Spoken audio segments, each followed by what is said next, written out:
Bonjour et bienvenue à tous dans ce premier live de la semaine. Si vous voulez nous retrouver en live, c'est pendant le confinement du lundi au vendredi sur Facebook, sur la page Pattes en l'air. On aborde tous les jours un sujet autour de l'éducation canine. Voilà. Donc en attendant, je laisse tout le monde arriver. Je vous remets comme il faut. Bonjour, bonjour. J'essaie de vous placer correctement en attendant que vous arriviez. Comment ça va? Comment tout le monde va? Je vous laisse arriver. Coucou. J'espère que vous allez tous bien pour cette dernière semaine de confinement et potentiellement dernière semaine de live. Exceptionnellement, on commence un mardi. Et puis on finira du coup samedi pour que ça en fasse 5. Rebonjour Anne.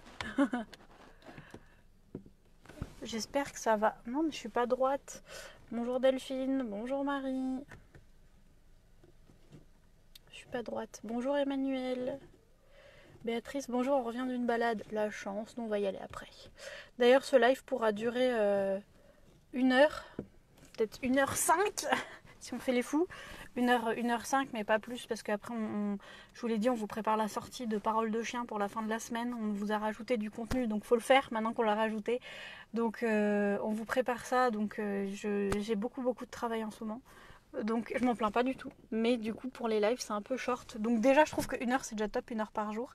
Mais malheureusement cette semaine je pourrais difficilement faire plus, même si c'est jeudi qu'il y a le live au sujet des préjugés canins. Et j'adorerais faire toute la journée avec vous pour parler des préjugés, des idées reçues autour du chien. Mais ça va pas être possible. J'ai vu dans les commentaires qu'il y a Audrey et Jean qui se disent qu'il faut minimum 3 heures. Je suis bien d'accord. Peut-être on pourra faire plusieurs éditions des idées reçues sur les chiens. Ça pourrait être super intéressant.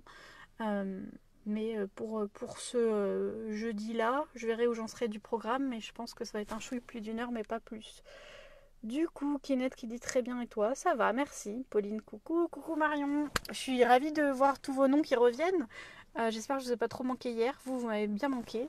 Mais en tout cas, on va attaquer dès maintenant, parce que comme je vous l'ai dit, je n'ai qu'une heure, 1h05 à vous accorder malheureusement. Donc il ne faut pas qu'on traîne. Aujourd'hui, on va faire la suite des questions-réponses. Je préviens, je ne pourrai encore pas répondre à tout le monde. Pauline d'ailleurs me demande est-ce que tu reprends les questions de la première fois auxquelles tu nous avais eu l'occasion, auxquelles tu n'avais pas eu l'occasion de répondre, ou alors on te les repose ici. Je les ai reprises et j'ai rajouté celles que vous avez mises sous le post ce matin. Mais je pourrais encore pas y répondre à tout. Enfin, en fait, je crois que je m'éparpille trop, mais ou je m'éparpille trop, ou je donne trop de choses, je ne sais pas. Mais il y a un truc qui déconne, oui. Mais quoi, ça déconne pas, mais c'est juste que c'est chaud en 1 heure de répondre à tout le monde quand même. Je sais pas s'il y en a d'autres qui arrivent à faire ça et à répondre à beaucoup plus de questions, mais moi j'avoue que j'aime bien dire tout ce que je peux. Et du coup, j'avoue que c'est un peu short 1 heure. Donc on rattaque directement. On va pas perdre de temps et on commence. Si ma tablette déconne pas.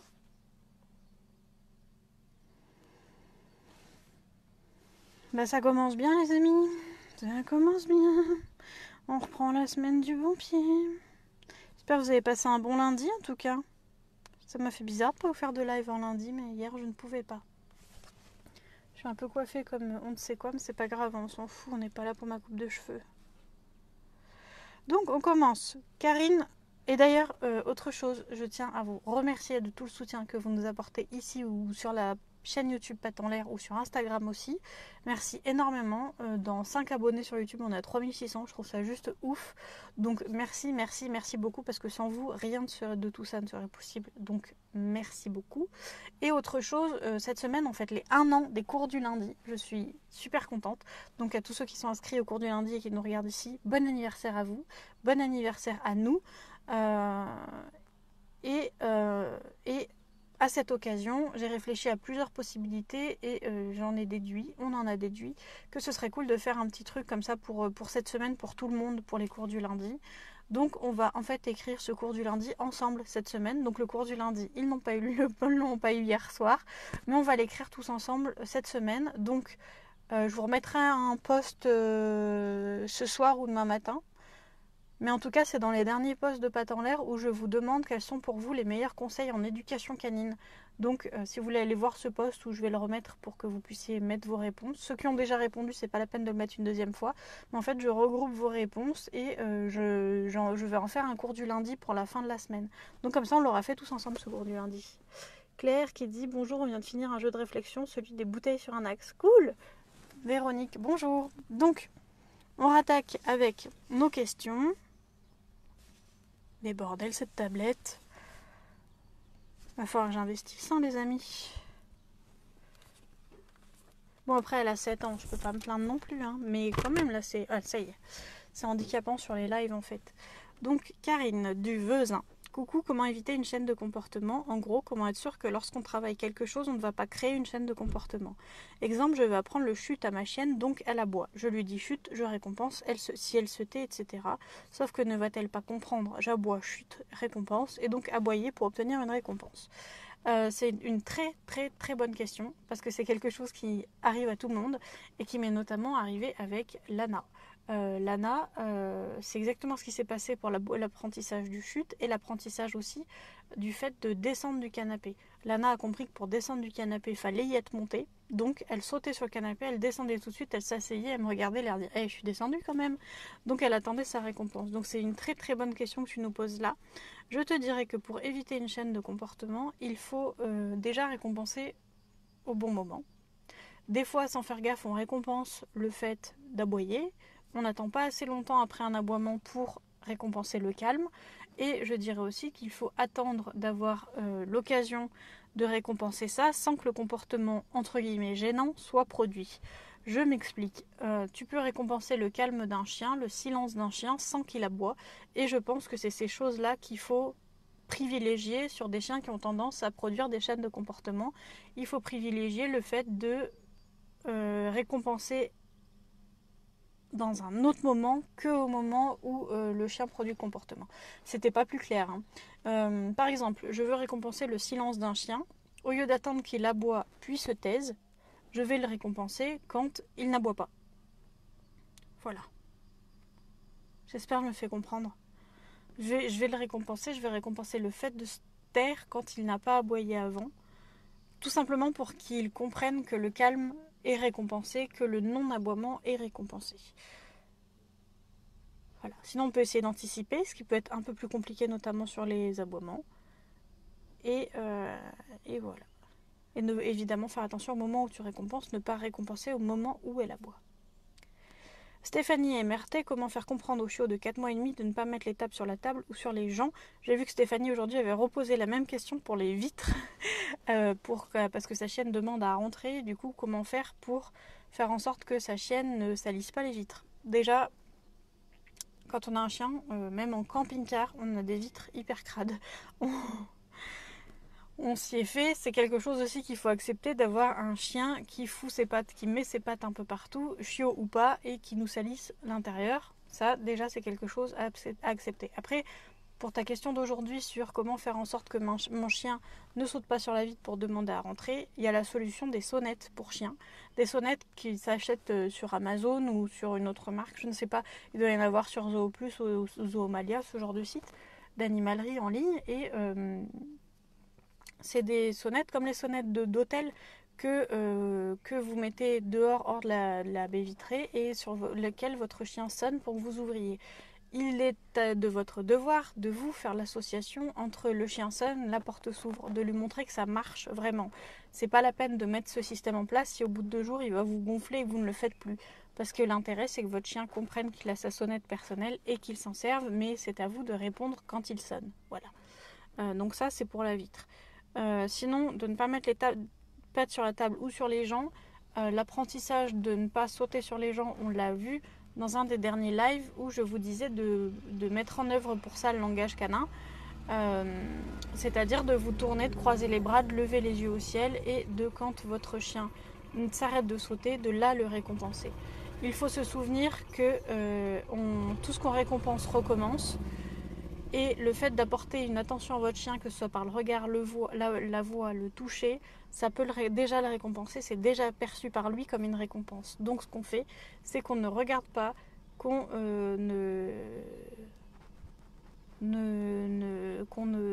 qu'on n'ait pas d'interaction avec lui pour lui montrer que le fait de sauter, c'est pas ce qu'on veut. Par contre, dès que ton chien pose les 4 pattes au sol et est calme, là, on le récompense. Voilà. Sur la table, les pattes sur la table, c'est un apprentissage. S'il y a de la nourriture sur la table, on peut apprendre le tu-laisses pour que le chien se détourne et fasse autre chose. Mais quand son chien est chiot, on lui apprend à s'occuper à autre chose, à s'occuper tout seul pendant que nous on mange. On lui donne un jouet d'occupation et il va s'occuper peu importe où. Pour les miennes, je m'en fous de l'endroit. Alors quand j'avais un appartement, parce que là en camping-car, autant vous dire que quand on mange, elles sont toutes les trois à côté. Évidemment, on est dans 8 mètres carrés pour 5. Sinon, quand on est en vadrouille, elles sont dans la nature et nous, on mange tranquillou. Mais dans un appartement, dans une maison standard, moi je m'en fous de où sont mes chiens pendant que je mange, tant qu'elles ne sont pas près de la table à baver en me regardant manger. C'est tout ce que je leur demande. Donc on donne un jouet d'occupation et on laisse le chien aller s'occuper. Voilà. Ici aussi, tu peux récompenser quand ton chien, évidemment, ne fait aucun comportement gênant. C'est quand même la base en éducation de récompenser tout ce que vous voulez voir se reproduire et d'ignorer tout le reste. Avant de penser à punir, il faut penser à apprendre les choses à son chien. J'ai vu qu'il y avait eu des petits messages. Oh, Claudine est avec nous. Bonjour Claudine. Claire qui dit, nous on a accroché des grelots à la poignée. Cool pour que le chien les sonne. C'est cool ça. Véronique, comment lui faire comprendre de ne pas manger les excréments des chats ou de chiens? C'est l'apprentissage du tu-laisses. Il y a une vidéo sur la chaîne YouTube et je pense qu'il va falloir que je vous la repartage sur Facebook. Bon, par contre, c'était il y a 15 kilos cette vidéo, donc ma tête n'est pas la même. C'était il y a 4 ans à 15 kilos. Mais il y a l'apprentissage du tu-laisses, l'apprentissage du refus d'appât, le fait de lui apprendre à se détourner seul ou sur demande des cacas de chien ou de chat. Attention aussi, alors les cacas de chat, ça peut paraître comme une friandise un peu pour le chien. Attention aussi, parce qu'il y a certains chiens qui mangent leurs excréments parce qu'on les a punis, on leur a gueulé dessus quand ils faisaient caca dans la maison. Donc attention que ce ne soit pas aussi ça, et que ça ne se transforme pas ensuite en choses plus graves, comme de la coprophagie. Chapi chapeau, bonjour. Coucou Marie. Jean Villeneuve, question délicate et difficile et philosophique, comment éviter l'anthropomorphisme? L'anthropomorphisme, pour ceux qui ne savent pas, c'est le fait d'attribuer des sentiments humains à nos chiens. Exemple, mon chien est jaloux, c'est de l'anthropomorphisme parce que le concept même de jalousie n'a pas été prouvé chez le chien. Pour l'instant, de ce que nous savons, ça n'existe pas. Ça, c'est de l'anthropomorphisme. Mon chien est têtu, mon chien, ces choses-là, ça peut paraître pour de l'anthropomorphisme. Donc, le fait d'attribuer des sentiments humains à un animal. Pour moi, pour ne pas faire d'anthropomorphisme, alors l'anthropomorphisme, ça peut être dangereux dans le fait... Chapi chapeau, merci, je voulais le rajouter, il m'est sorti de la tête.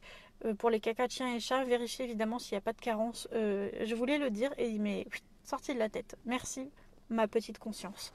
Donc pour éviter l'anthropomorphisme, rappelez-vous que les chiens ne sont pas des humains. Tous les animaux ne sont pas des humains. On a des espèces archi différentes et c'est ça aussi qui fait la beauté de la chose. Donc il faut se rappeler tout simplement que nous ne sommes pas pareils. Nous ne sommes pas formés pareils et nous n'avons pas les mêmes besoins. Parce que le danger de faire l'anthropomorphisme, il est bien là. Il est dans le fait où nous, des fois, on arrive en clientèle. C'est hyper rare, surtout maintenant que tout le monde est renseigné. Mais il est quand même arrivé une fois où je suis allée en clientèle et où la dame refusait que son chien, chihuahua, touche le sol parce que c'était sale. Elle refusait qu'il rencontre d'autres chiens parce que c'était son bébé elle et qu'elle voulait pas le mettre au contact d'autres chiens. Le chien, il avait une garde-robe immense, il avait des couches, donc c'était un chien. Et la dame m'appelait pour de la non-propreté, chose logique. Quand tu fais vivre ça à un chien, au final, le chien n'avait pas une vie de chien. Là, c'est poussé à l'extrême, mais c'est des choses qui existent.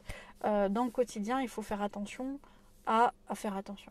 Si, il faut faire attention quand on commence dans ce monde de l'éducation canine, et après, ça devient un réflexe. Mais nos chiens ne sont pas des humains, ils ont des besoins différents.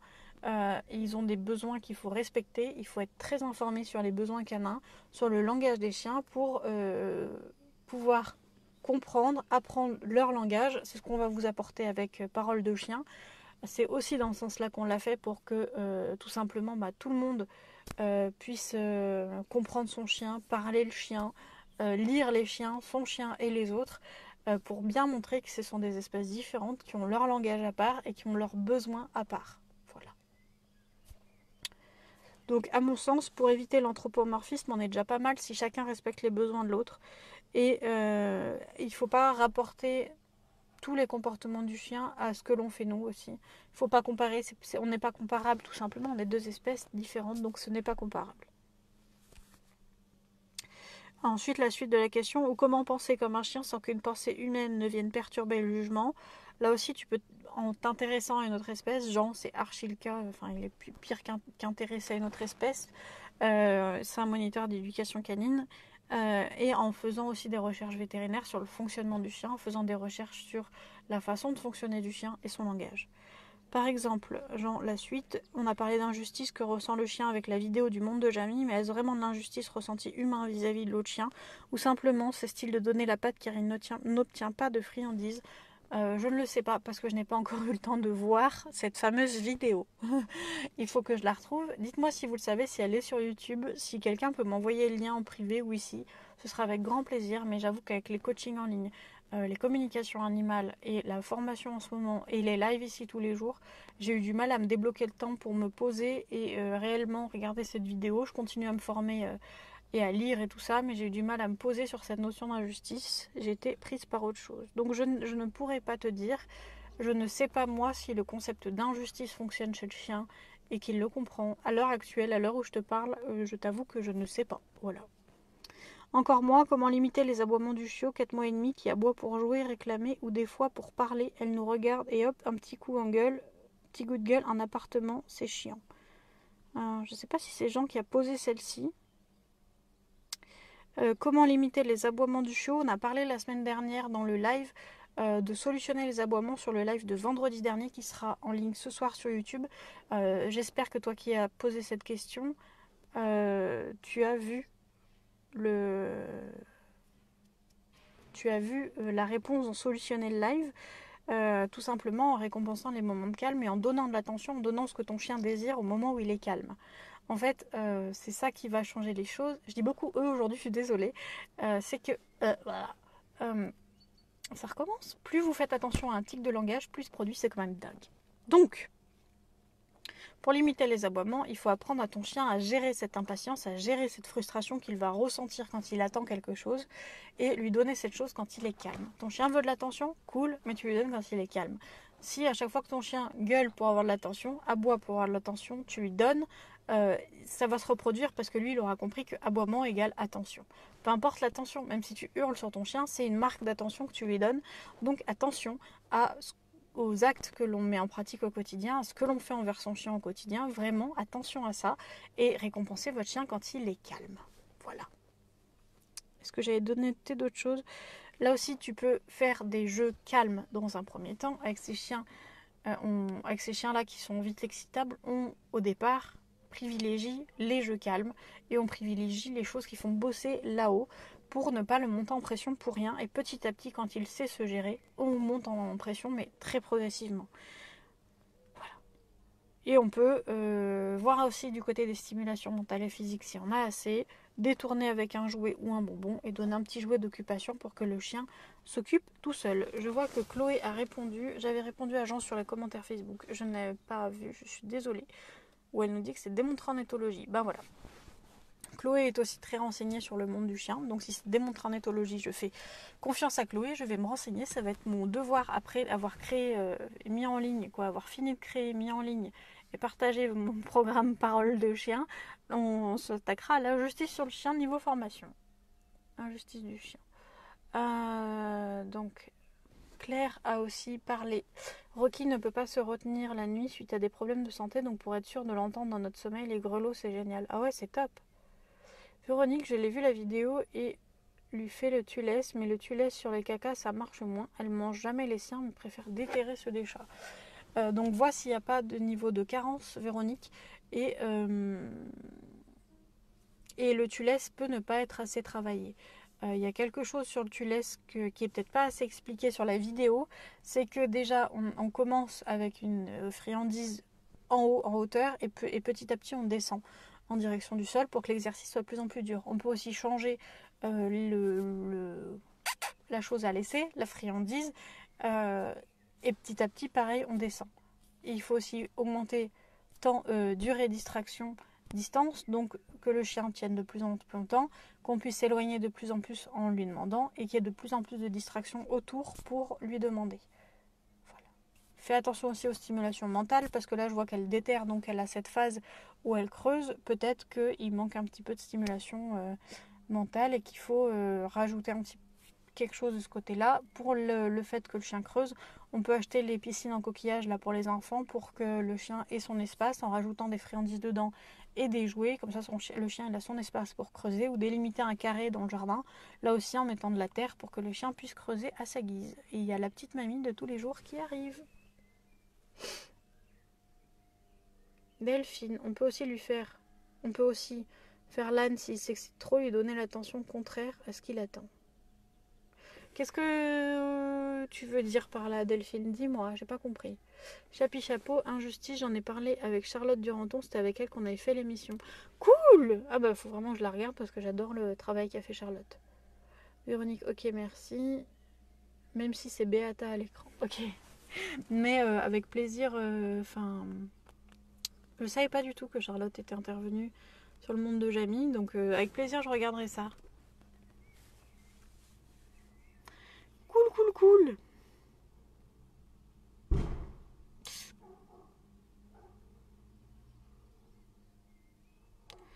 Donc, la question de Chloé. Bonjour Bergère, je reviens sur le sujet de la marche en laisse. Lorsqu'on s'arrête, voir qu'on fait demi-tour, on passe bien dans du P+. Alors le P+, punition positive, qui serait le fait de nous mettre un truc désagréable à notre chien pour qu'il obéisse ici pour la marche en laisse. Pour moi, c'est une question super subtile celle-ci. Quand on s'arrête, pour moi, on arrête la balade et on va pas dans le sens où le souhaite le chien. C'est-à-dire pour moi, c'est du P-, où on enlève la balade. Voilà. Après, oui, il y a une tension dans la laisse. Est-ce que cette tension peut être considérée dans du P+?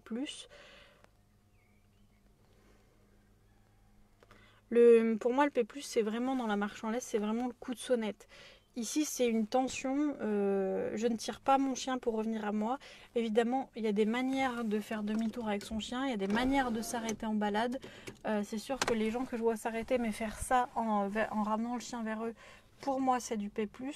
Mais dans le sens où je le fais, surtout que j'ai fait une formation T-Touch. Donc on nous apprend en plus à ralentir la course de la laisse, à pas l'arrêter pour faire mal au chien, mais à l'arrêter juste pour l'arrêter quoi. Donc c'est vrai que pour moi c'est du P-. Est-ce que c'est la façon dont moi je le fais qui fait que j'estime que c'est ça? Je ne sais pas. Mais pour éviter la tension dans la laisse au maximum, on peut apprendre la marche en laisse, plutôt axé focus au lieu d'attendre que le chien tire et de s'arrêter. On peut apprendre la marche en laisse en apprenant au chien à se concentrer sur nous, et donc il n'arrivera pas au bout de sa laisse parce qu'il sera concentré sur nous. Et c'est ce que j'avais commencé à faire avec Lana. Donc avec Bounty j'avais fait la méthode de l'arbre il y a des années, et avec Lana je m'étais concentrée sur le fait d'avoir un lien avec elle et qu'elle soit le plus focus sur moi. Et une fois que c'était fait, je lui avais appris un peu l'inverse, c'est-à-dire à reprendre un peu d'indépendance en balade, parce que mon but c'est pas d'avoir un chien qui est figé sur moi en balade, mais devant. Et j'ai pensé à Audrey parce que Lana, j'ai juste dit Lana et elle est revenue mais au taquet. Voilà, tout simplement on a bossé à la base le focus et le rappel, qui est la même méthode que j'applique que celle que je vous apprends dans la formation Un rappel du tonnerre. Et vous avez le code promo si vous regardez ce live ou le replay pendant le confinement. Attention, c'est bientôt fini, on est jusqu'au 11, donc c'est les derniers jours du code promo. Donc n'hésitez pas.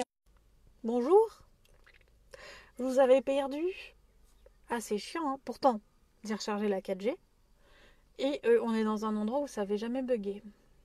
Donc je vous laisse revenir. Où c'est que je me suis arrêtée pour vous?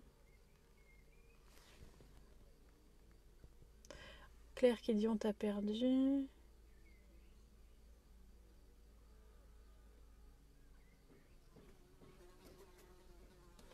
Ça a coupé, ça coupe, ça marche plus. Merde. Bon, moi j'espère que ça marche, ça a remarché.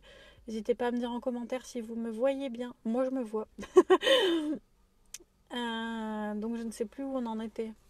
Voilà. Donc je vous disais le rappel du tonnerre, que la marche Elle marche en laisse de Lana. On l'a... Attendez, il y a une mouche qui se sent emprisonnée dans ma voiture. Je ne peux pas laisser cette injustice se produire. Elle est balèze en plus, hein. Vache. C'est des mouches mutantes en Vendée. C'est revenu. Je suis bien parce qu'il y a des gens chez qui je suis figée encore. C'est bon, elle a trouvé la sortie. C'est bon. Sur Lana collée en balade. Ok, donc Lana, je lui ai appris à être focus sur moi et à se concentrer sur moi pour être en balade. Donc c'est ce qui fait qu'on n'a pas utilisé la méthode de l'arbre, mais le fait d'être collé à moi. Et après, je lui ai appris un peu l'inverse, c'est-à-dire de reprendre un peu son indépendance. Parce qu'au début, quand vous apprenez à un chien à vous figer, à vous figer, comme le live Facebook, à vous fixer, à être focus sur vous, ben, le chien a tendance à faire que ça. Donc après, on a appris, une fois que c'était bien acquis, l'inverse, donc de reprendre un peu son indépendance et juste de me répondre au rappel quand je lui demande. Et c'est ce qui se passe avec Lana, et c'est ce qu'on a pu encore voir ce matin où j'ai pensé à Audrey, parce qu'un chat est passé devant nous en courant, et Lana, elle était détachée, elle a commencé à partir, et j'ai juste eu à dire Lana, comme là je vous le dis, et elle est revenue, mais elle a fait un demi-tour, et elle est direct revenue, alors que depuis le temps j'ai plus de friandises, j'ai plus rien, mais j'avoue que c'est une chienne qui réagit au taquet avec ça, parce qu'on a travaillé ça, donc en laisse, je n'ai pas besoin de m'arrêter avec Lana. Ou alors si elle est vraiment très excitée. Ça arrive aussi, surtout pendant ce confinement où on n'a qu'une heure de balade par jour et qu'on le respecte, et qu'en plus ici en Vendée, les gens, ça doit être partout pareil, hein.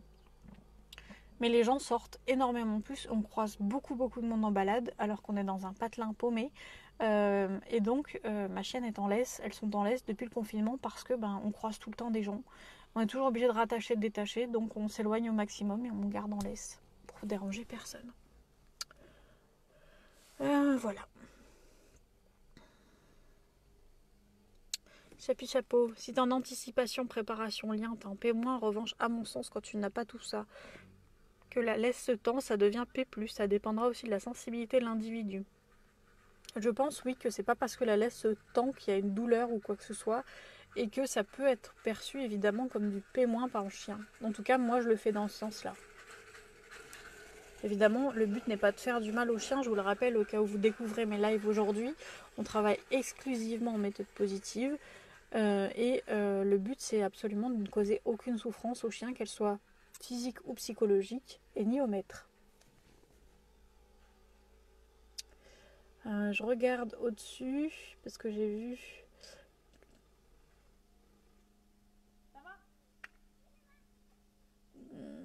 Delphine qui revient sur la chose qu'elle avait dit. Exemple, il s'excite pour demander à jouer.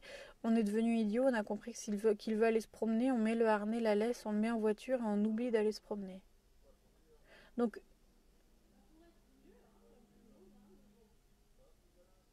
il s'excite pour demander à jouer. On a compris qu'il veut aller se promener, on met le harnais, la laisse, on le met en voiture, on oublie d'aller se promener. Moi, alors je crois que je comprends ce que tu veux dire. C'est le fait que quand ton chien il est trop excité, tu ne fais pas ce qu'il souhaite. C'est ce qu'on fait aussi. Mais là, je vois que par exemple, moi, quand ma chienne est trop excitée pour aller se promener, je ne mets même pas le harnais. Si dès que je prends le harnais, elle est trop excitée, je me rassois et j'attends. Et le signal pour montrer qu'on est calme ici, c'est de s'asseoir. Parce que je vous laisse imaginer dans un camping-car, si j'ai 3 chiens qui se mettent à sauter partout et tout pour aller en balade, c'est un peu invivable. Donc quand on veut aller se promener ici, on s'assoit et on attend gentiment qu'on mette le harnais. Et si elle ne s'assoit pas, eh bien je m'assois moi-même et j'attends. Chloé, en fait c'était censé être Charlotte, celle qui nous avait demandé et proposé de venir participer pour l'enregistrement, mais Beata a été mise à la place à l'écran. Dommage. Donc, Marie, j'ai beaucoup entendu parler de la technique du cache-cache à appliquer en promenade des tout chiot pour apprendre au chiot à garder un œil sur nous. L'objectif repose sur le stress occasionné au chiot, au chien, au moment où il réalise qu'il a perdu son humain. Est-ce bien positif tout ça? C'est toi Marie qui m'avait contacté en privé pour en parler justement, et je te remercie de remettre à la question ici parce que oui, c'est quelque chose sur lequel je ne suis pas revenue dans le live la dernière fois parce que je me suis dit que je vous en parlerai dans un autre moment, notamment dans un moment comme celui-là, mais j'aurais dû en parler quand même. Le fait de se cacher en balade, pour le rappel, pour que notre chien nous perde de vue, je crois que c'est Alex qui fait ça avec Panacota, pour que notre chien nous perde de vue et que du coup il nous cherche, ça active énormément de stress chez le chien. Et alors, positif ou pas, ça dépend si tu considères que tu as fait du mal à ton chien à ce moment-là. Moi, j'estime que c'est tout bonnement inutile quand tu travailles le rappel. Pour moi, c'est pas quelque chose d'utile, donc je ne le pratique pas. Voilà. Après, oui, ça génère du stress, donc à ce sens-là, oui, ça pourrait ne pas être considéré comme positif. Après, je vous avoue qu'il y a pire, évidemment, comme punition pour le chien, comme causage de stress. Mais comme mon but, c'est d'être au maximum pour leur bien-être, eh bien, c'est quelque chose que je ne pratique pas et que je n'ai jamais demandé à un élève de pratiquer avec son chien. Je serais ravie d'avoir votre avis là-dessus, d'ailleurs.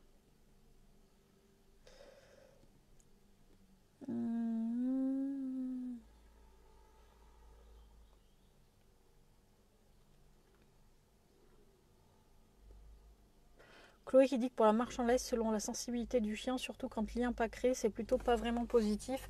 C'est pour ça que depuis, on a compté, ça fait 30 lives, c'est le 31e. Donc depuis 31 lives, j'espère que je parle assez de création de lien avec son chien. Sinon, je vous renvoie au live de Jean, Jean qui n'est pas là aujourd'hui, mais au live de Jean sur la page de son club canin, parce qu'il a fait un live sur la création de lien comme ça avec le chien, mais... évidemment que pour toute demande envers votre chien, la première des bases, c'est de créer du lien avec votre animal. Si vous n'avez pas de lien avec votre animal, vous irez tout simplement nulle part en fait. Et marche en laisse ou pas. Rappel, marche en laisse, propreté, solitude, problème de comportement qui peut subvenir, tout et n'importe quoi repose en premier sur la relation que vous avez avec votre chien et sur votre façon aussi d'apprendre les choses à votre chien. Et votre façon de gérer vous-même, on va dire, vos émotions aussi. Parce que si vous souhaitez que votre chien devienne plus calme, mais que vous êtes surexcité, ça ne marchera pas. Donc, concentrez-vous sur la création du lien avec votre chien. Et c'est aussi beaucoup revenu dans le post dont je vous parlais, où je vous demandais vos meilleurs conseils en éducation canine, les meilleurs conseils qu'on vous avait donnés, parce que c'est la base quand même. On ne s'en rend pas compte parce qu'on ne veut pas prêter forcément attention à ça. Je comprends que quand on rencontre un problème avec son chien, on est englué dans ce problème et qu'on ne pense juste qu'à résoudre ce problème et qu'on cherche des solutions miracles, alors que la solution miracle, elle est devant vos yeux. C'est juste de prendre le temps de créer une relation avec son chien. Avec une relation sereine, apaisée, harmonieuse, de confiance, de complicité avec votre chien, vous irez où vous voudrez. Et c'est ce qui nous a permis, nous, d'avoir aujourd'hui 3 chiens dans un camping-car, 3 chiens de plus de 25 kilos dans un camping-car et où ça se passe très bien. Parce que, à la base, oui, on est formé, on est professionnel, mais à la base, on est comme vous, on est juste propriétaire de chiens. Et même nous, on cherche des solutions pour certaines choses sur nos chiens. Hein. Ça, c'est pas parce que tu es éducateur canin, t'es parfait, loin de là. Hein. C'est pas parce que, et c'est surtout l'image que je veux vous transmettre à travers les réseaux sociaux, c'est qu'on est tous en train d'apprendre en permanence. Oui, à certains niveaux, oui, je sais plus de choses que certains, moins que d'autres, mais tous les jours, on fait en sorte d'apprendre de nouvelles choses. Mais vous aussi, il faut faire ce pas. Si vous voulez que les choses changent avec votre chien, il va falloir créer une relation, comprendre son langage, comprendre tout de lui, sa façon de fonctionner et y appliquer ensuite. Et apprendre des choses, quoi. Apprendre à les appliquer. Mais ça me semble évident que la relation, c'est la base de tout. Alex, il dit, il faut pas que ça dure. Je ne sais pas de quoi tu parles. Ah oui, le jeu de cache-cache. Pour moi, même si ça dure ou pas, c'est un stress un peu inutile que tu causes au chien. Personnellement, je ne l'ai jamais fait pour apprendre le rappel à mes chiennes. Et comme je le dis, Lana, même les 3 ont un rappel, j'ai vraiment pas à me plaindre, quoi. À part Grou, donc Kira, qui découvre la chasse au lapin depuis quelques mois. Mais sinon, les 3, et Bounty, qui de temps en temps, je pense quand même qu'elle perd un peu d'audition. Mais elle a 13 ans et demi. Et puis de toute façon, on va pas bien loin. À 13 ans et demi, elle court vite, oui, mais je la vois toujours. Et même les 3, je les vois toujours, mais Bounty encore plus. Et mais elles ont un rappel au top du top, quoi. J'ai vraiment pas à me plaindre. On croise un chien arrive. Si elles sont détachées, je les rappelle, elles reviennent. Enfin voilà, pour moi c'est ça un rappel au top du top. Claire Rocky le prend comme un jeu, le cache-cache. Pour moi, on ne sait jamais comment notre chien le prend forcément, parce que ton chien qui ait eu ce pic de stress ou qu'il le prenne archi totalement comme un jeu. Pour moi, et dans le comportement, tu vas pas avoir forcément, ça va se traduire par de l'excitation, les deux. Donc on va pas forcément voir de changement entre stress ou pas. C'est pas parce que tu vas te cacher 2 secondes que ton chien peut se mettre à flipper. Il y a des chiens qui sont comme ça.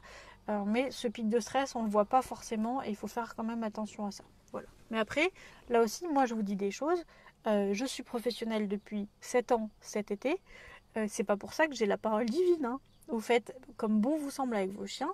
Ce sont que des conseils que vous pouvez retrouver dans ces lives. Ce sont que des choses qui ont été testées et approuvées et sur lesquelles on s'est archi renseigné. Après, chacun chez soi fait comme il veut. Marie, oui, c'était bien moi, merci pour la réponse. De rien. Chloé, que si exercice répété, montée de cortisol répété, seuil d'homéostasie qui augmente, difficile d'avoir un chien en bien-être. Voilà la réponse de Chloé. Chloé, c'est pas pour la marche en laisse, mais pour le cache-cache. Ok. Claire, contrairement à Mentic, ça met en panique. Voilà, donc toi tu as la différence dans tes 2 chiens. Donc on ne le fait qu'avec Rocky. C'est bien, Claire, tu as l'air d'avoir quand même une observation de tes chiens qui est assez fine. Et d'ailleurs, j'ai bien reçu ton MP, mais je te répondrai avec plaisir. Je veux juste prendre le temps. Delphine, en fait que le chien se demande, mais qu'est-ce qui se passe, elle comprend plus rien. Oui. Cache-cache, selon sensibilité aux relations pas positives. Marion, moi je le fais, mais c'est une blague, ils le savent.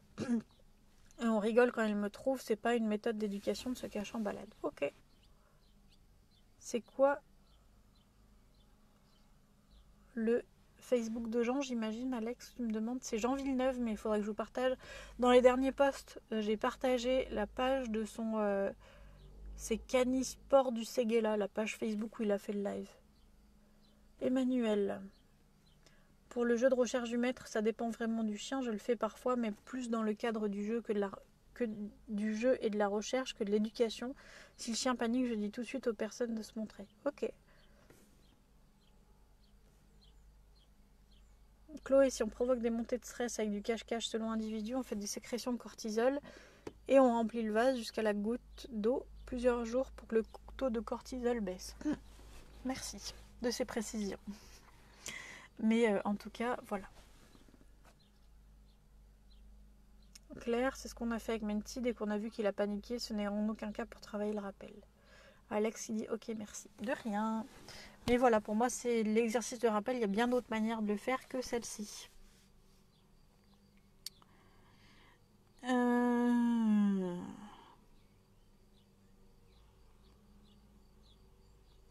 Question de Pauline de la dernière fois. Canisport du Séguéla. Oui, Laetitia en fait partie d'ailleurs, je crois. Donc c'est bien ce que je disais, Canisport du Ségala, pardon, sur Facebook pour retrouver le live de Jean. J'espère qu'il ne l'a pas supprimé, parce qu'il avait dans l'idée de le supprimer, parce qu'il ne supportait pas, mais j'espère qu'il ne l'a pas supprimé. C'est le seul live que j'ai regardé de A à Z dans ma vie, donc j'espère qu'il ne l'a pas supprimé, que je peux vous le partager encore. Pauline, allez, je me lance sur un deuxième thème. Comment entretenir une relation de confiance avec son chien quand on lui apprend à se désensibiliser d'une zone du corps, par exemple, puis qu'on rentre du veto et qu'il a gâché tout notre travail. Exemple, mon chien n'aime pas qu'on lui touche les pattes. Je fais un travail pour qu'il se laisse manipuler et prendre les pattes. Durant de longs mois, je galère. Et puis j'arrive à un résultat pas trop mal. Je dois aller chez le veto pour un problème de griffe. Le veto ne prend pas de pincettes. Normal, il n'a pas le temps, ce que je peux comprendre. Et contraint le chien de soigner la griffe. Je rentre chez moi, mon travail avec le petit est gâché en partie ou complètement, et la confiance qu'il m'accorde en pâtit. Je ne peux pas en vouloir au veto, bien sûr, mais je n'ai pas de solution pour mieux faire ici. Je précise que j'ai un super veto, qu'il est doux et compréhensif, mais qu'il ne peut pas s'asseoir par terre et prendre 2 heures pour une griffe, même si j'aimerais bien. Parfois, je demande qu'on tienne mon chien à ma place pour éviter qu'il m'associe à la mauvaise expérience. Oui, je suis une mère indigne, mais pour son bien uniquement, merci. Je te dirais de l'apprentissage pour qu'il soit au maximum du maximum. C'est le top si on peut s'entraîner chez le veto. Vous pouvez être à même tout à fait de vous demander à votre vétérinaire. Alors en ce temps de confinement, non, évidemment, les vétos ont d'autres priorités et prennent les urgences, c'est évidemment normal, mais en temps normal, si on y retourne un jour à la vie d'avant, demandez à votre veto de, si c'est possible, rien que dans la salle d'attente, vous entraîner, pourquoi pas dans une heure creuse, vous faire aider d'une assistante veto pour apprendre cela à votre chien dans un nouvel espace, parce que oui, chez vous, ce sera peut-être acquis, mais chez le veto, ça ne le sera peut-être pas. Il faut pousser à ce moment-là cet apprentissage plus loin et le mettre dans de réelles conditions de soins, donc avec une vétérinaire, avec une assistante veto qui aurait ce temps de disponible, et on reprend les mêmes choses qu'à la maison. le fait de désensibiliser comme ça progressivement. Évidemment, on ne va pas mettre autant de temps que ce qu'on a mis à la maison, mais on peut reprendre comme ça en cabinet vétérinaire pour qu'il y ait les odeurs, pour qu'il y ait la table qui stresse, pour qu'il y ait la blouse du veto, pour qu'il y ait le veto, qui sera là sûrement une assistante, mais c'est ouvert à chacun, quoi. C'est pas un moulin, hein, vos vétérinaires, attention. Mais appelez vos vétérinaires. Après, évidemment, il faut avoir un professionnel qui soit compréhensif, de qualité et qui comprenne que vous avez mis en place un travail avec votre chien qui vous a pris du temps et que vous ne voulez pas tout péter en allant au vétérinaire. Si c'est pas une urgence vitale, comme là une griffe, je ne sais pas s'il y avait une hémorragie ou quoi, ou si c'était grave ou pas. Quand c'est pas quelque chose de grave, pour ma part, ma vétérinaire, que je n'ai plus maintenant parce que je suis en vadrouille, elle prend le temps et elle est capable de prendre énormément de temps pour ma chienne, pour pas associer ça à quelque chose de difficile ou de contraignant ou de punitif ou de douloureux, pour pas qu'on en fasse une mauvaise expérience. Après, oui, il y a des moments où les vétos ont moins le temps. Je dirais pas que je peux pas comprendre. Je peux comprendre qu'ils aient pas le temps, mais il y a des vétérinaires qui ont des impacts extrêmement forts sur le mental de nos chiens. Des stérilisations qui foutent en l'air le fait que le chien ait confiance en l'humain. Des moments où, enfin voilà, ça existe aussi. Et ça existe beaucoup. Pour beaucoup de vétérinaires, le chien, ben, c'est un être qu'on doit soigner. Donc on n'a pas forcément le temps, je le conçois. Mais il y a quand même, je pense, un minimum à respecter. Et vous, de votre côté, faire un maximum de travail à la maison et demander à votre veto si vous pouvez venir le faire dans la salle d'attente. Et pourquoi pas à ce moment-là demander à une ASV de vous aider, un ASV, une ASV, de vous aider à mettre ça en place. Il y a énormément de choses qui peuvent se faire, mais ce sont les premières pistes auxquelles je pense. Prendre des bonnes récompenses pour aller chez le vétérinaire. Et voilà. Tu peux aussi demander à ton vétérinaire 5 minutes avant la consultation, enfin de te laisser un petit moment seul avec ton chien dans la salle pour déjà qu'il reprenne ses repères. C'est ce que j'avais fait pour Lana la première fois que j'ai emmené au vétérinaire. J'avais demandé quelque chose pour quelques minutes. J'essaie de vous lire en même temps, mais j'y arrive pas, donc je vais arrêter.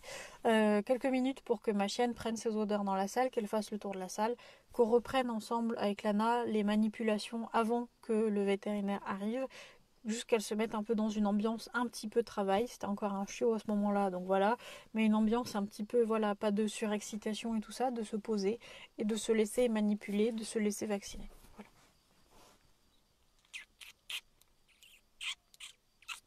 Et évidemment, le travail régulièrement, même après la séance veto, et de le dire à votre veto que vous êtes en plein travail, parce que certains vétos, beaucoup de vétos, même la plupart, tous, si vous ne le dites pas, ils ne peuvent pas le deviner. Comme quand vous travaillez avec un éduc canin, il faut avoir une relation assez de confiance pour pouvoir dire les choses et être honnête. Donc là, il faut juste dire à votre veto, yep, on est en train de le bosser, j'en suis à ce stade-là, je ne voudrais pas tout foutre en l'air, est-ce qu'on peut faire au mieux? Ce ne sera pas toujours possible, notamment les urgences vitales. On n'est pas dans la maltraitance, mais on est dans l'urgence. Donc il y a un moment où, si tu veux sauver la vie de ton chien, tu auras des choix à faire. C'est évident. Et ces choix-là, quand ton chien sera sauvé, tu pourras les retravailler ensuite. La priorité étant de sauver ton chien, à mon sens. Question suivante, lorsqu'on a récupéré Nugget, j'avais placé une seconde gamelle pour faire chacun sa gamelle. Puis petit à petit, ils ont mangé dans une seule gamelle, vu qu'ils ont croquette à volonté et qu'ils savent bien gérer. C'est top ça. Ils ne sont jamais en conflit pour ça, attendent si besoin quelques secondes quand ils ont soif en même temps par exemple. Penses-tu que ce soit ok de faire une seule gamelle si c'est ok pour eux, ou vaut mieux garder quand même deux gamelles même si elle est délaissée avec chacun son espace? Je te dirais de faire à ce compte-là comme tu le sens là. C'est... Pour moi, c'est faut tester et voir. Il faudrait pas par contre que le fait de mettre une seule gamelle déclenche de la protection de ressources. C'est vrai que d'avoir chacun son espace, c'est quand même rassurant pour le chien pour manger tranquillement. Si ils n'ont qu'une seule gamelle pour deux, est-ce que ça risque pas de changer les choses pour eux? Je te dirais là aussi de tester. Tes chiens ont l'air d'avoir une sacrée relation, mais teste.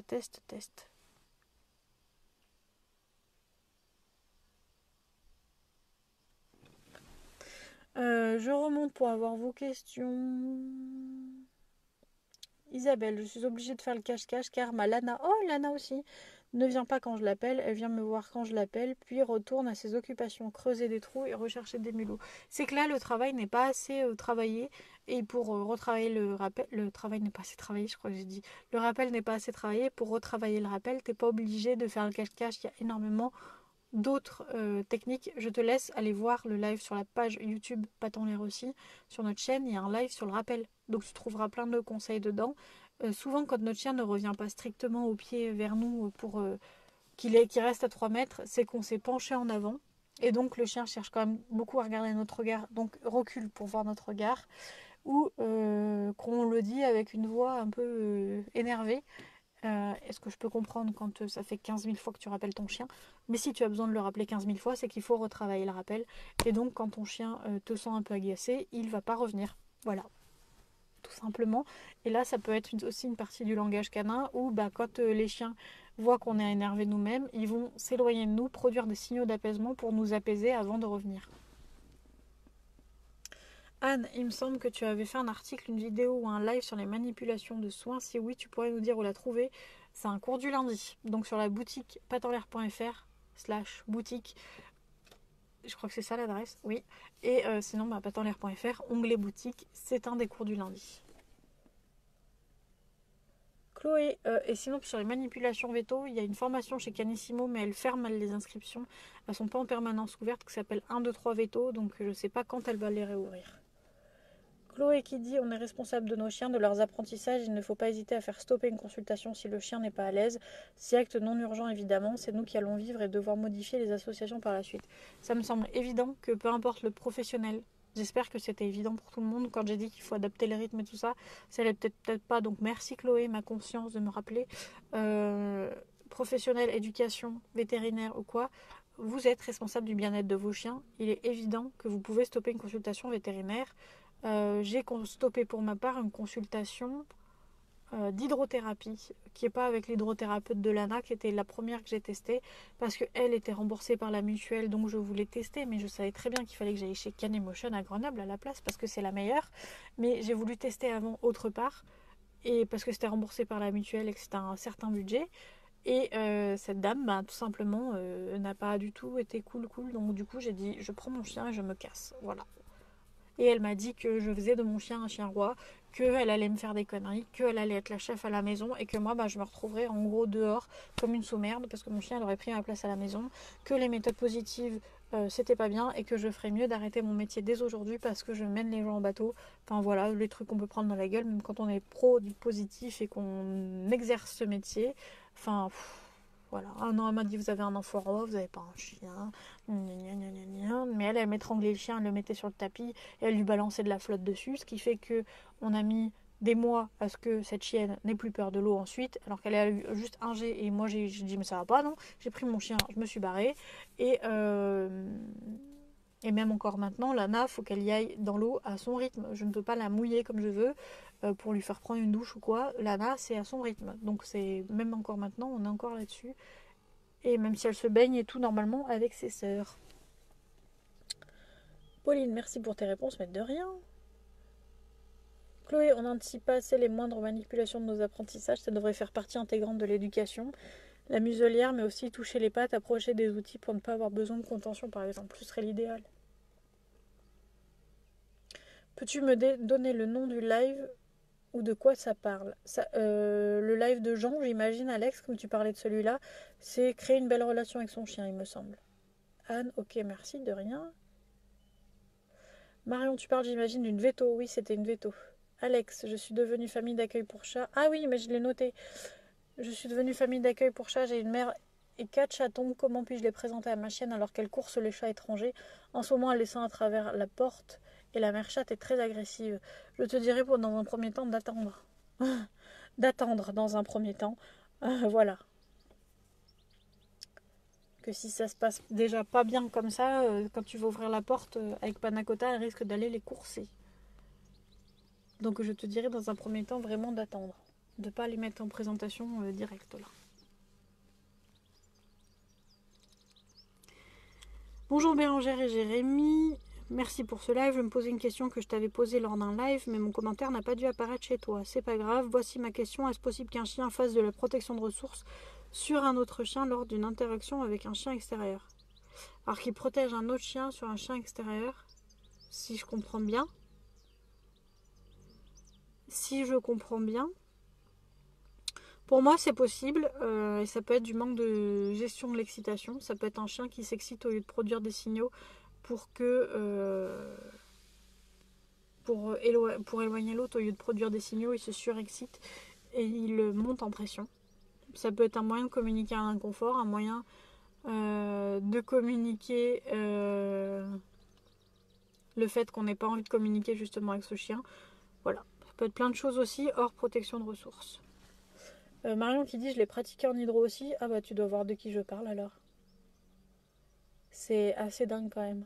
Moi j'ai pris mon chien, je me suis barrée. Chloé, je propose de plus en plus à mes clients anticiper ce genre de manipulation. Moi aussi, il est toujours. Enfin, ouais. Je trouve que surtout quand t'as un chiot, on donne les exercices d'éducation, c'est sûr, mais on dit en même temps, bah, quand vous caressez, profitez-en pour toucher les pattes, regarder les yeux, regarder les oreilles, et puis faire une séance de medical training où bah, tu approches un truc qui ressemble à une seringue, tu as une muselière au cas où il y a un danger, parce que nos chiens sont les plus gentils, on est d'accord, mais le jour où il y a un événement traumatisant, une blessure ou quoi, là nos chiens changent du tout au tout, et je me rappellerai toujours, moi, Bounty, il y a... avant 2015. Donc ça remonte. Bounty s'est planté un bâton dans le thorax. Je faisais l'erreur à l'époque de jeter des bâtons à mon chien et un bâton est mal retombé. Elle se l'est plantée dans le thorax en rando. Donc ma chienne couchait sur le côté, il n'y avait plus de bâton, il n'y avait plus rien et je ne voyais rien, il n'y avait pas de sang. On a continué la balade direction la voiture parce que ma chienne marchait normalement et tout, donc on a continué. Et qu'on a fait demi-tour quand même, mais elle a marché, enfin tout allait bien. Et arrivé à la maison, ma chienne se couche comme après toutes les balades. Et en se relevant, grosse flaque de sang. À cette époque-là, ça remonte, hein, elle connaissait pas très très bien la muselière parce que je me rendais pas compte de l'importance que ça avait. Donc j'ai une chienne que j'essayais de porter. Va porter un chien qui a mal sans la protéger, parce que je voulais pas qu'elle... En fait, c'est plus elle bougeait, plus elle se faisait saigner. Je voulais pas qu'elle se fasse saigner plus. Va chercher à porter un chien qui a mal comme ça, qui se défend, normal parce qu'il a mal. Alors là, voilà. Donc je me suis retrouvée avec un chien, tu peux pas l'attacher. Donc je me suis retrouvée avec un chien qui a voulu marcher et qui a marché jusqu'à la voiture et qu'après a bien voulu que je la porte pour la mettre dans la voiture. Qu'après je l'ai portée pour aller chez le veto. Mais si à cette époque-là elle connaissait hyper bien les manipulations comme maintenant et la muselière comme maintenant, je n'aurais pas eu ce genre de soucis. Donc apprenez la muselière à votre chien et retravaillez-la de temps en temps, même si au jour d'aujourd'hui vous n'en avez pas besoin. À l'heure d'aujourd'hui, vous n'en avez pas besoin. C'est pas parce que vous n'en avez pas besoin aujourd'hui que vous n'en aurez pas besoin demain. Voilà. Personnellement, on a 3 muselières. Même si j'ai 2 chiens qui font la même taille, on ne sait jamais ce qui peut se passer. J'ai 3 muselières. Si demain elles se blessent, on les prend pour aller en balade. Elles sont dans la voiture si on part en balade. Voilà, on ne sait jamais ce qui peut se passer. Voilà. Comme ma trousse de secours, il faut que je la recharge. J'ai une trousse de secours pour les chiennes et il me manque 2-3 trucs et je me dis tout le temps, si à ce moment-là je vais évidemment avoir besoin de ça, c'est parce qu'il me le manque que je vais en avoir besoin. Donc il faut que je recharge, mais faites gaffe, faites gaffe, faites gaffe, les manipulations c'est la vie. Pauline, une fois je suis allée à une séance photo offerte pour chien. Je suis arrivée et ma chienne ne voulait pas monter sur le truc pour poser. La nana m'a dit attendez, je vais la prendre et la mettre sur le dos parce qu'elle vous domine là. Je me suis étranglée de rire, j'ai pris mes clics, mes claques avant qu'elle touche un poil de ma chienne. Je précise, c'était une photographe chien, enfin animalière. Ah, c'est ça en fait, le danger c'est aussi les autres personnes. Comme moi il y a 2 jours, on parlait des gens là qui ruinent votre travail comme les vétérinaires. Moi, mes chiennes, où je les ai baladées à la fois, attachées et tout nickel, de nulle part, un méga bosseron qui déboule. Et Bounty ne le voit pas, concentré sur une odeur, nickel. Et je me dis, je vais continuer à avancer. Lana le voit, commence à jouer, mais en laisse, t'es vachement limité. Et c'était sur la route, donc clairement, j'avais pas détaché mes chiens. Le mec, il arrive pépère. Enfin, je me dis, monsieur, votre chien. Enfin, voilà quoi. Et oh oui, oui, ça va et tout. Je dis, ouais, mais moi, la mienne, Bounty, c'est en laisse. C'est pas à tous les coups que ça se passe bien, donc je préfère vous prévenir. Oui, mais bon, au pire, la mienne, elle la dominera et tout. Je dis, bah tiens, qu'elle essaye de dominer ma mamie de 13 ans et demi, tiens, bah oui. Alors quand t'es dans la rue comme ça, que tu cherches à te dépatouiller d'une situation, enfin, moi déjà, je cherche pas à convaincre tout le monde, hein. Je cherche à informer les gens, mais pas à convaincre. Donc j'allais pas lui faire un exposé. Et je lui ai dit non, on va éviter ce genre de choses, qu'elle lui foute un coup de patte ou qu'elle me la retombe par terre. La chienne, elle a 13 ans et demi. Elle a pas trop d'arthrose, elle en a quasiment pas pour son âge, mais quand même, on va y éviter. Parce que alors là, Boubou, elle sera pas contente du tout. Hein. Parce que mamie, attention, mamie, ça a beau être 13 ans et demi et 25 kilos, mais mamie, si elle a envie de te faire savoir quelque chose, elle te le fait savoir, bosseron ou pas. Alex, si je présente les chatons dans leur cage, je te dirai d'attendre, Alex, vraiment. Marion, je l'ai pratiqué en hydro. Pauline Pato interdit à Nuggets d'aller voir d'autres chiens et de jouer avec d'autres en fait. Ok, donc là, pardon, là c'est le comportement de Pato qu'il va falloir étudier, observer. Si tu as une vidéo, n'hésite pas à me l'envoyer. Je te dirai ce que j'en pense, mais ça peut être parce qu'il a envie de jouer avec lui.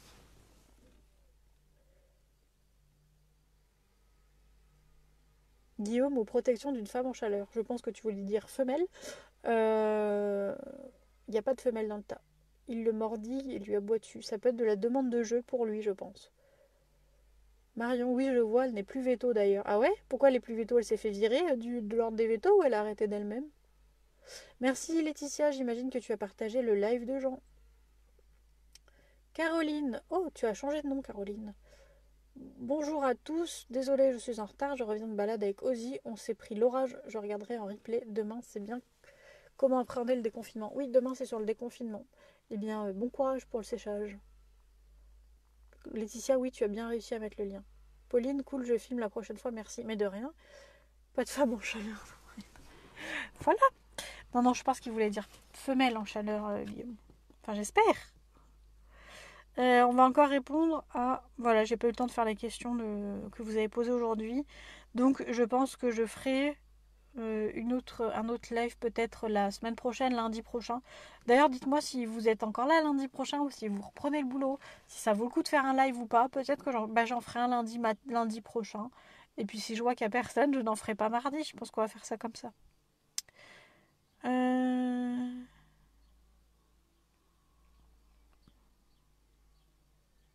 Ah oui, tu me disais, tu m'avais expliqué en plus la situation. Je la lis. Pardon. Je m'explique. J'ai remarqué que lorsque je baladais Pato et Nuggets et qu'on venait à croiser un congénère, Pato essayera toujours de mordiller Nuggets ou de l'empêcher d'approcher l'autre. Pas au début de l'interaction, mais plus tard, lorsque les chiens partent en jeu ou course-poursuite. Je précise que Pato fait ça uniquement avec les chiens qu'il connaît très bien. 3 à ma connaissance, Nuggets, notre autre chien, la chienne de mes parents et la chienne d'une amie. Ce sont 3 chiens qu'il adore et qu'il voit très souvent. Il a ce même comportement avec les 3. J'ai 3 hypothèses, soit de la protection de ressources, soit de l'inconfort, pour exprimer son mal-être face à tant d'excitation. C'est ce que je te disais. Je pense que moi, ça peut être ça. Soit un rôle de chien médiateur en quelque sorte, dans lequel il pourrait se dire ok on joue, mais si ça va trop loin tu arrêtes. Peut-être que je vais un peu loin sur cette hypothèse. Je vais revenir sur le chien médiateur et ça va être notre dernier point sur ce live. Je penche pour la première hypothèse. Je remarque que quand cette situation se passe, Nugget s'est agacé et se retourne parfois contre Pato comme s'il lui disait mais laisse-moi, j'ai le droit de me faire de nouveaux potes. Oui, je sais, j'adore faire parler mes chiens. M'en vient alors une seconde question. Est-ce que ce genre de mini-conflit entre eux peut impacter leur relation? Même un conflit entre chiens, ça peut impacter leur relation, je dirais temporairement, mais il en faudrait vraiment beaucoup pour salir leur relation à long terme. Je pense à mes 3 chiennes, donc à la base j'avais Lana et Bounty, Jérémy est venu avec Kira, donc elles ont dû apprendre une nouvelle vie à 3 et elles n'ont pas commencé comme il faut. C'est-à-dire qu'on a fait les balades en extérieur, les présentations, tout se passait nickel. Revenue à la maison, Lana, pour la première fois, m'a fait de la protection de ressources sur son canapé, et du coup, ce qui s'est passé, c'est qu'avec Kira, c'est parti en bagarre. Bounty s'en est mêlé, c'est parti en bagarre à 3 chiens. Ce qui fait qu'après, c'est monté en pression. Dès qu'elle rentrait dans le salon, ça monte en pression. On y a travaillé. Après, on est allé en camping-car. Aujourd'hui, en camping-car, tout se passe très bien. Ça se passe beaucoup mieux que ce que ça pouvait se passer en appartement. Mais c'est pour te dire que elles, qui ont eu un mauvais départ, aujourd'hui s'entendent hyper bien. Alors que j'aurais pas parié dessus du tout. Et on s'est dit qu'on allait galérer pendant des années, mais en fait, non. Donc, je pense que ça peut ébrécher un petit peu la relation, mais que les chiens sont des animaux pacifiques et qu'ils la refont, quoi, qu'ils se reforment.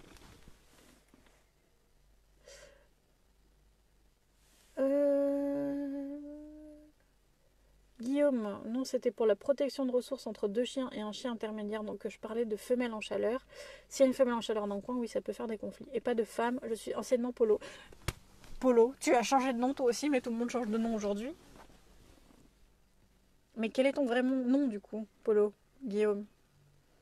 Kinette, moi toujours confinée jusqu'à nouvel ordre à cause de mes bronchites. Personnellement, on est en zone verte, je ne pourrais sortir jusqu'à 100 km dès mardi, dès lundi, mais on va attendre un peu, hein. On va attendre un peu que les gens se ruent dehors pour après nous-mêmes y aller. Caroline, elle s'est mariée. Félicitations, Caroline.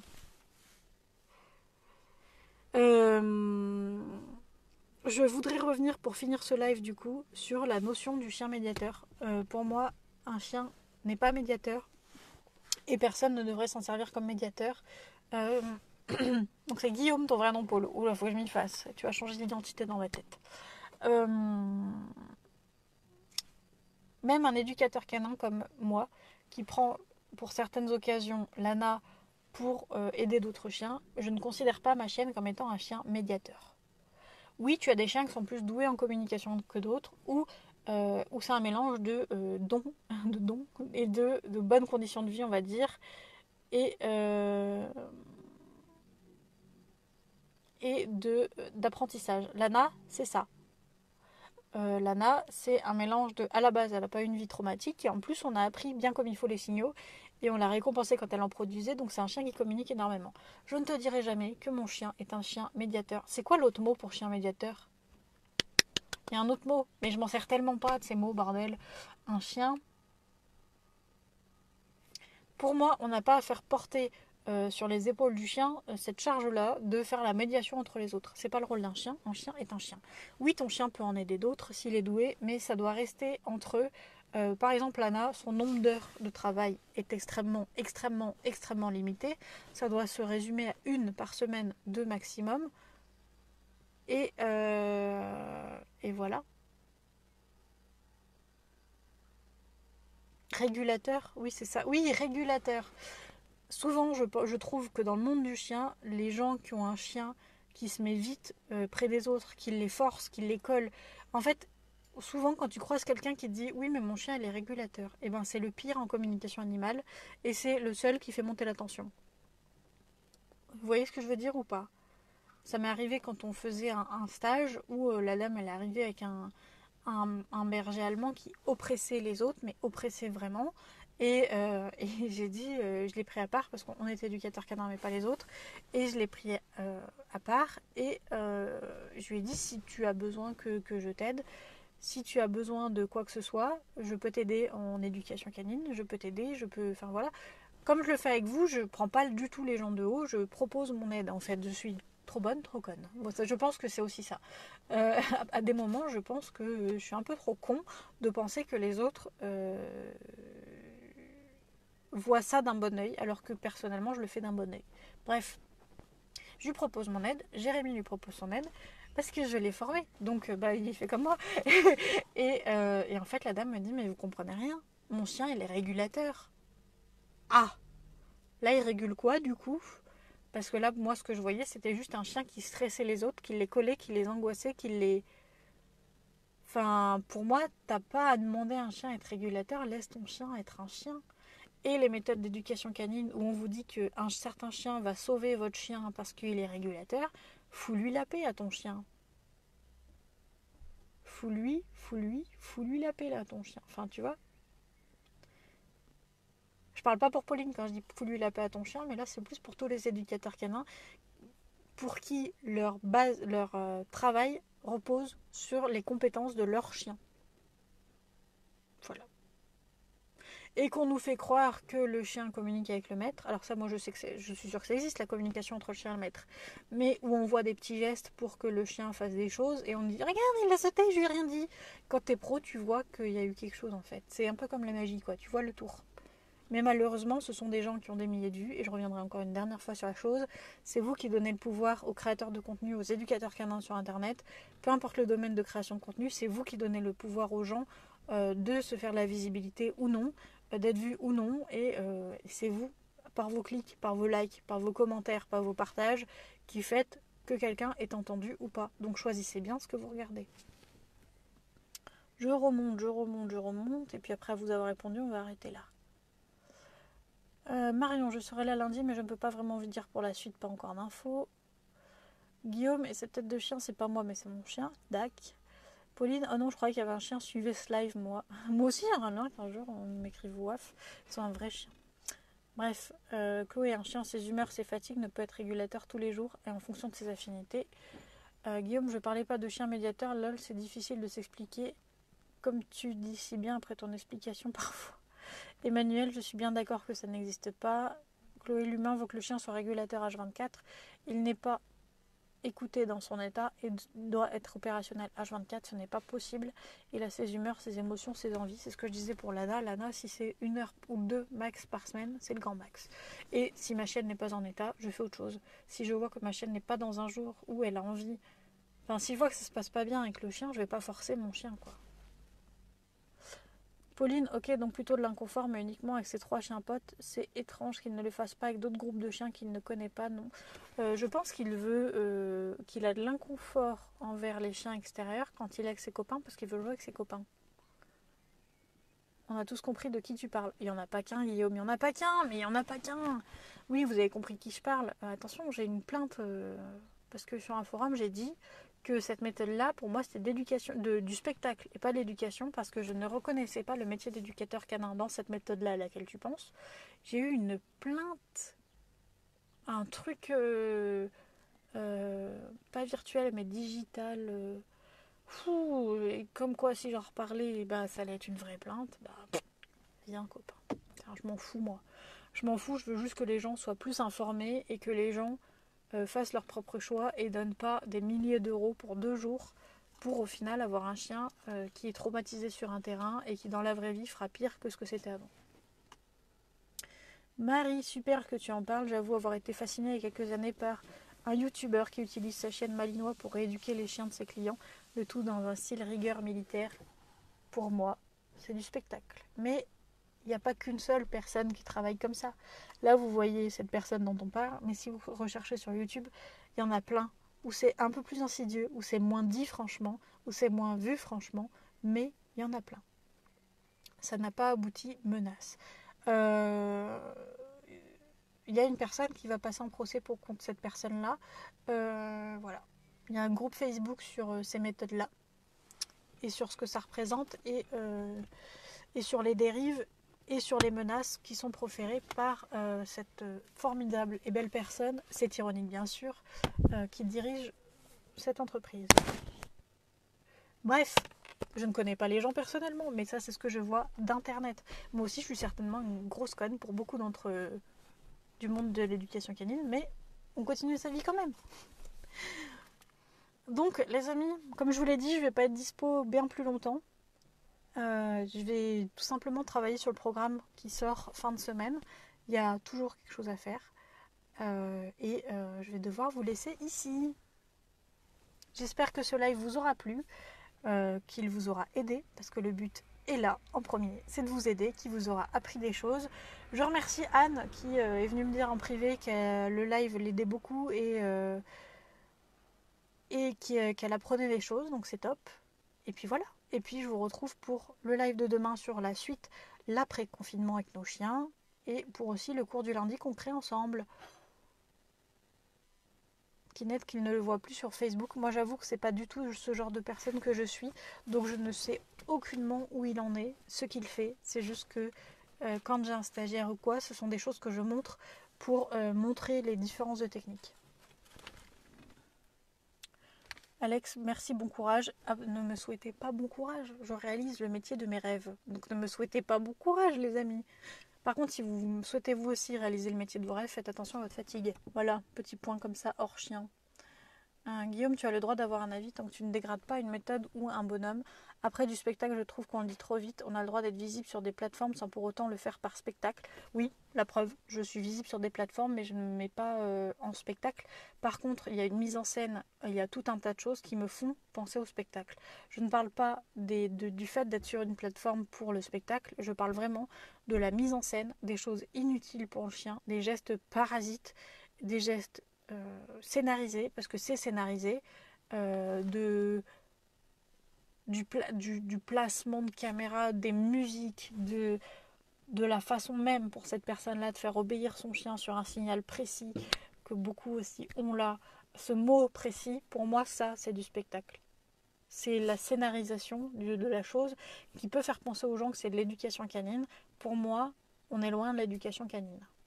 Voilà. Mon avis personnel. Bonne soirée Marion. Anne, merci encore et bonne fin de journée. Claire, merci beaucoup pour ces partages. Bonne fin de journée. Bisous Kinette. Bisous Laetitia. Et je vous retrouve demain, 16h, même endroit. Gros bisous à tous. Continuez d'interagir dans les commentaires si vous le désirez. Et voilà. À demain. Salut. Guillaume qui a dit yes, je comprends. Guillaume, dans ma tête, tu resteras Polo.